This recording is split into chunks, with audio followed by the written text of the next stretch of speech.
These obscure or bizarre edition videos are some of my favorites to make. The reason being is I always end up finding some of the most interesting and unique editions to be ever made. The entries in this video aren't just some special paint jobs offered for a limited time. To me, that's a little boring to make an entire video on. Don't get me wrong, some of the Mopars out there, for example Plum Crazy, have had some of the best paint jobs from the domestic market. However, I wanted to make things interesting and possibly show you all or jog your memory on some of the more unusual editions that have been offered. 90% of the time, there's at least one entry that you never heard of, even if you're a total gearhead. If you are new to these videos, I basically go in chronological order when discussing each entry. The earliest is from 1980 and the newest is from 2006. I have chapters in the description to help navigate my videos. You could have skipped this whole drawn out intro just with the click of a button. With all that said, here are some of the most obscure or bizarre editions from the Chrysler Corporation. I would say a few of you watching remember or are familiar with the Chrysler TC by Maserati. If not, those were essentially a more luxurious LeBaron with a sprinkle of Italian influence. They also had the price tag of an Italian sports car starting at a hair over 80 grand in today's money. Before that Italian/Chrysler collaboration, there was another one a decade prior. Enter the 1980 and 81 Dodge 024 De Tomaso. Unlike the TC by Maserati that was delayed over and over again, these were delivered right on time. The main reason for this is due to this thing being, for the most part, solely an appearance package. For a little bit of context, these Dodges had a German power plant, were based on a French platform, had a sprinkle of Italian influence, and were built in the US. Off the top of my head, another car that has had that many different countries involved would be the Eagle Premier, if any of you remember those. Seeing this ad that says introducing the Italian sports car from Detroit is kind of funny because it's still a Dodge Omni 024 with De Tomaso stickers, at least from a quick glance. For the exterior, we have a front air dam, rear spoiler, fender flares, window louvers, blacked out trim, and a brushed metal roof band. If you were to tack on these accessories, if you will, to something like a Dodge Neon, it would look pretty bad. However, during 1980, it didn't look cheesy, it looked rather trendy, and it fit in with the other coupes. When I was listing off the add-ons, one of which was the brushed metal roof band. Supposedly, and for those of you who were alive during this time, remember that these roof bands were somewhat trendy in the 70s and early 80s. One prime example would be the AMC Hornet AMX along with some of the Porsches.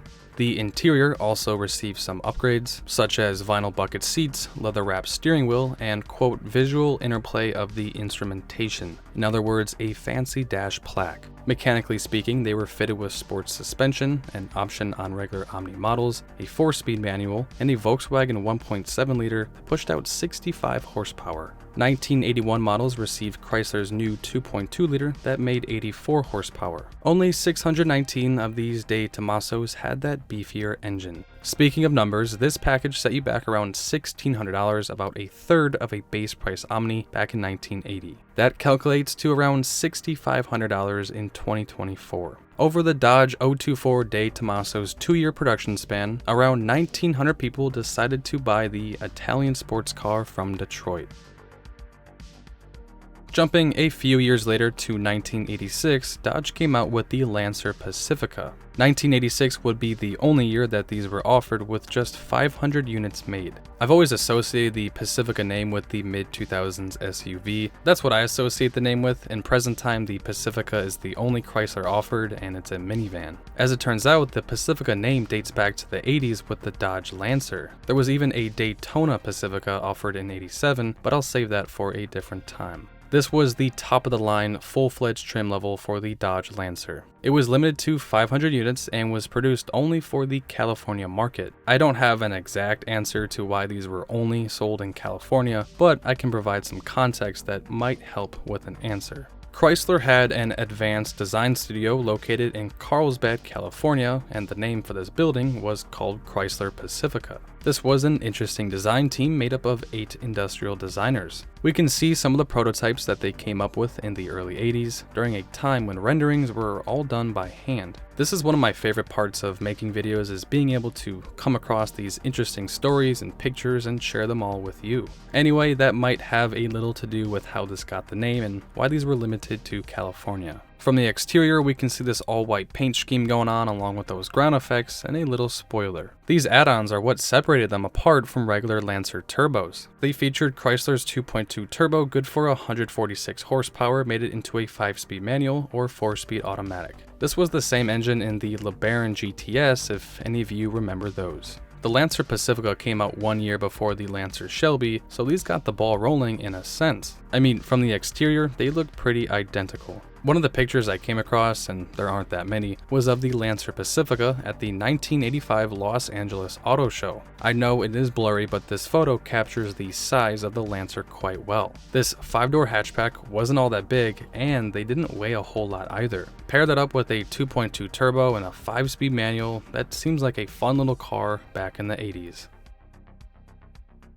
I've come across some cars that have cult followings, and the Plymouth Prowler is no exception. I've never seen so many dedicated websites towards a single car in my entire life. This is the first time I've brought the Prowler to my channel. It's a very controversial car in my opinion. When I say that, I'm referring to the looks of this car. I'm not going to give my opinion on it. I want to save that for a different video. Anyway, man, I feel like I'm always getting sidetracked or something. I wanted to go over 2 special editions for the Prowler, the Woodward edition and the Black Tie edition. Of the 11,000 Prowlers that sold, only 151 were the Woodward edition. The name comes from the historic Cruising Boulevard in Detroit. I'm sure many of you know that. Each production model was numbered and signed by a man who goes by the name Dr. Rue. He also hand-painted the pinstriping seen on the side. Dr. Rue has been in the business for a while at this point, something like 30 years. He was contracted and commissioned by Chrysler to assist in pinstriping these Woodward editions. From the exterior, we can also see this 2-tone red and black paint, and apart from what I just said, that's all there is to this edition. The Black Tie edition was introduced a year later in 2001 and is no different apart from the 2-tone paint. Before I started doing research, I made a list of what I wanted to feature in this video. I genuinely thought that there was more to these editions, but I told you all at the beginning that I didn't want to include anything with just a paint job. The only reason why I included this after researching and finding out what these editions were is because the Prowler is a very unique and bizarre car of its own. Our last entry goes to the Chrysler Sebring TSI. Again, another trim or edition that I had no idea that existed before I made this video. The Sebring was about ready to move on to the next generation in 2007. To send off this generation of Sebring, Chrysler offered a new top-of-the-line model, TSI. First of all, I could be completely wrong, but doesn't it seem a little weird for a car like a Sebring to receive a final edition trim? Chrysler already had Base, Touring, and Limited in the lineup. It also came with the TSI nameplate, which is also weird. TSI dates back to the 80s with the Chrysler Conquest TSI, the more performance-focused trim. And as time went on, the TSI name would appear on other models, such as the Eagle Talon TSI, Eagle Vision TSI, and even Jeep Grand Cherokee TSI. TSI meant business back then.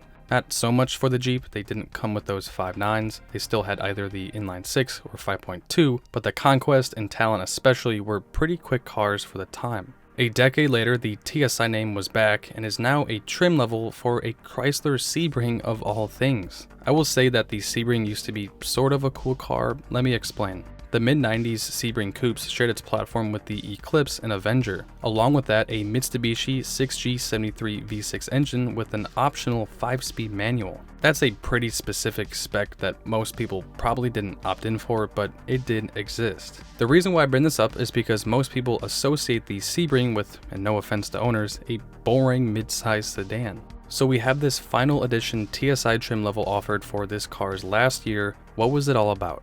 I'll go ahead and get this out of the way, but the engine was the same as the lower trim Sebrings. These TSI models were equipped with that horrid 2.7 liter V6, good for 200 horsepower and 205 pound-feet of torque.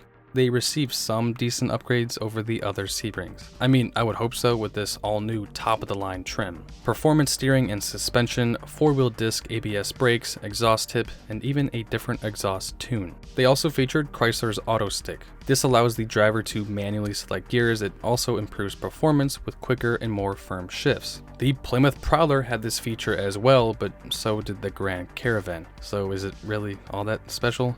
As for the exterior, 17-inch unique alloy wheels, rear spoiler, rocker panel trim, and fog lights. Interiors were also fully loaded, featuring two-tone bucket seats. Now, I know what you're thinking, this seems like a joke, but let's be honest here, have you ever heard of this trim? I would be confident to say that you have not, unless on the rare occasion that you've somehow owned one. In terms of production numbers, the only thing I have is someone who posted in a forum stating that there were 733 registered in 2018. If I had to guess how many TSIs they made in 2006, I would say anywhere from 2,000 to 3,000. And that concludes this week's video. I sure hope you enjoyed it. These are always really fun to make. If you've made it this far into the video, which is like 10% of you, I would like to say thank you, and also why not give this video a like? I would greatly appreciate it. Real quickly before this video ends, Car and Driver posted images of the new Ford Capri. We in the States remember the Capri associated with Mercury as this fun little sports coupe. Well, they brought the name back and it's an EV and I hate it. Let's be honest here though, the people buying this car probably don't have a clue of what the original was.